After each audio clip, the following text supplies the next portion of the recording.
Bismillahirrahmanirrahim. Assalamualaikum warahmatullahi wabarakatuh.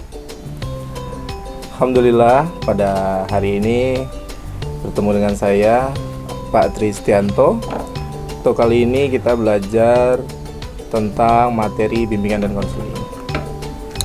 Sebelum mulai pembelajaran, mari sama-sama kita buka dengan mengucap basmalah terlebih dahulu. Bismillahirrahmanirrahim, dan dilanjut doa belajar. Rabbi zidni ilma warzuqni fahma. Amin. Untuk lebih semangatnya lagi, kita mulai dengan yel-yel. Mari kita sama-sama ya. Cerdas cendekia bersama Al-Fida. Fikir, zikir, fikir, zikir. Bismillah, Allahu Akbar. Al-Fida cendekia, soleh, berilmu, dan beradab. Allahu Akbar. Nah, baik, kembali ke materi kita, yaitu tentang gaya belajar dan strategi belajarnya. Tujuan pembelajarannya adalah peserta didik dapat memahami tentang tipe gaya belajar serta karakteristiknya, dapat memahami ciri-ciri dan strategi belajar untuk masing-masing tipe gaya belajarnya. Oke, kita lanjut ya. Ciri-ciri belajar pada hakikatnya yaitu yang pertama, adanya kemampuan baru atau perubahan tingkah laku bersifat pengetahuan, kognitif, keterampilan atau psikomotorik, maupun nilai dan sikap atau afektif.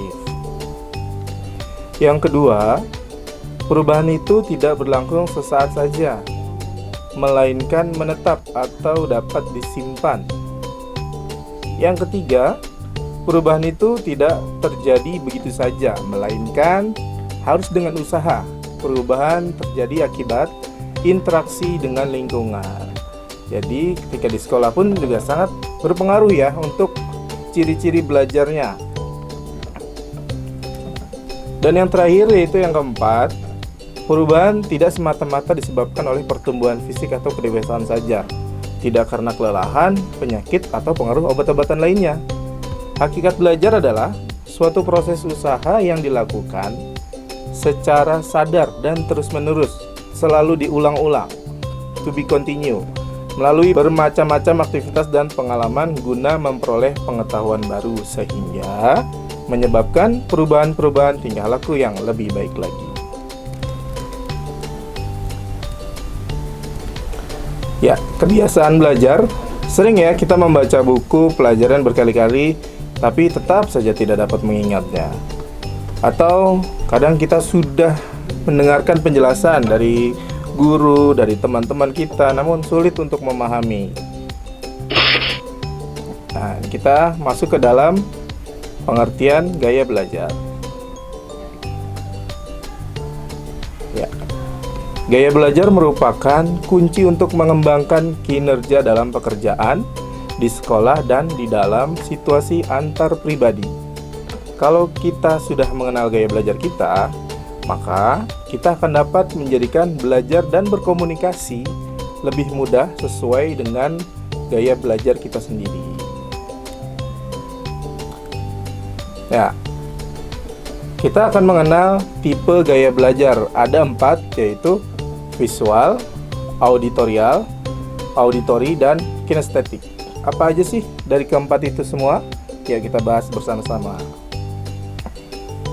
Yang pertama ada visual. Nah, ini tipe belajar visual yang pertama, yaitu tipe belajar yang lebih banyak menggunakan indera penglihatan atau mata sebagai alat untuk menyerap informasi. Orang-orang visual banyak mengikuti ilustrasi atau membaca instruksi sendiri. Nah, ini artinya belajar dengan cara melihat.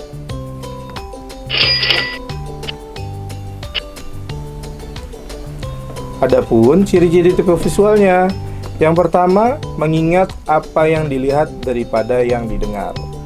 Tidak pandai memilih kata-kata dalam bicara, tidak terganggu dengan keributan, sulit mengingat instruksi atau perintah dalam bahasa lisan. Selanjutnya ada pembaca cepat dan tekun. Kemudian, lebih suka baca daripada dibacakan. Dan yang terakhir, rapi, teratur, teliti, perencana yang baik. Nah, ini ada strateginya. Strategi belajar tipe visual ada 5. Yang pertama, belajar dengan gambar-gambar. Yang kedua, belajar dengan diagram atau peta. Yang ketiga, belajar dengan membuat coretan, simbol atau tanda penting. Yang keempat, menggunakan video, gambar-gambar berwarna. Dan yang terakhir, membuat pengelompokan. Jadi, untuk tipe visual ini lebih banyak menggunakan metode atau alat yang berupa gambar atau video ya. Atau kita sendiri bisa menggunakan dengan catatan-catatan penting, sehingga itu akan memudahkan tipe visual dalam melakukan pembelajaran. Yang berikutnya ada tipe auditorial. Tipe belajar yang ini banyak menggunakan telinga sebagai alat untuk menyerap informasi yang masuk. Belajar dengan cara mendengar. Nah, ini ada ciri-ciri orang auditorial. Yang pertama, suka bicara kepada diri sendiri waktu belajar. Mudah terganggu oleh keributan waktu belajar. Nah, orang yang auditorial ini perlu suasana yang senyap, tenang, dan fokus agar tidak terganggu pada saat mereka melakukan pembelajaran atau sedang belajar. Yang ketiga, mempunyai kesulitan menulis yang banyak, tetapi hebat dalam bercerita. Ini keunggulannya ya. Yang berikutnya, dapat mengingat dengan baik apa yang dipelajari dari diskusi daripada yang dilihat. Dan yang terakhir, suka menjelaskan dengan panjang lebar. Sesuai dengan yang sebelumnya ya, yaitu mempunyai kesulitan menulis yang banyak tetapi hebat dalam bercerita. Adapun strategi belajarnya tipe auditori. Yang pertama, membaca dengan suara atau bercerita, menulis ulang yang dipelajari dan diringkasan. Yang ketiga, diskusi, berdebat, wawancara. Yang terakhir, mendengar melalui kaset, seminar, dan lokakarya. Dan yang ketiga adalah metode kinestetik, yaitu tipe belajar yang lebih menekankan praktik langsung atas apa yang sedang dipelajari. Nah, orang-orang kinestetik lebih senang kalau dibiarkan mengerjakan sendiri atau praktik langsung. Ciri-cirinya adalah ciri-ciri orang kinestetik. Yang pertama, bicara dengan pelan. Yang kedua, banyak bergerak, sulit duduk diam waktu belajar dalam jangka waktu yang lama. Artinya dia sangat aktif dalam suatu kelompok pembelajaran. Yang ketiga, menghafal dengan berjalan bolak-balik. Nah, barangkali dari teman-teman semuanya ada yang pernah melihat tipe orang yang seperti ini dalam menghafal sebuah materi. Yang keempat, ketika bicara banyak menggunakan isyarat tubuh. Yang kelima, menggunakan jari sebagai penunjuk ketika sedang membaca. Strategi belajar tipe kinestetik.